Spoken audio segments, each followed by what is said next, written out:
Okay, this is another strategy you can use to add fractions with unlike denominators, so it kind of helps you to find that common denominator. Let's do 1/2 plus, let's do one that's a little harder, 2/8. Okay, now first thing you're going to do, get your half and your 2/8 out and ready. So I'm going to put my 2/8 up here and half. Now,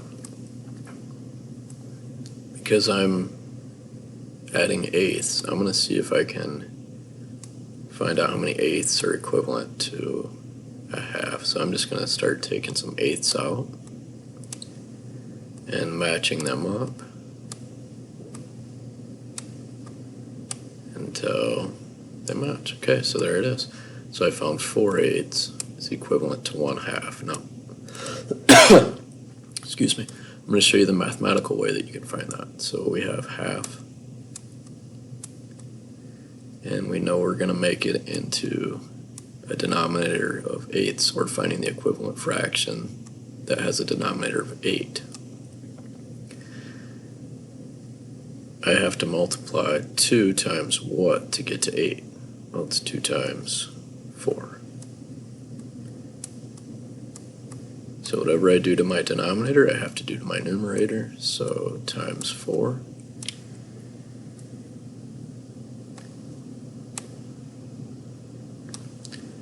And now I'm going to add 4/8 plus 2/8. I like to rewrite it because it makes it easier for me. So 4/8, which is replacing the half, plus 2/8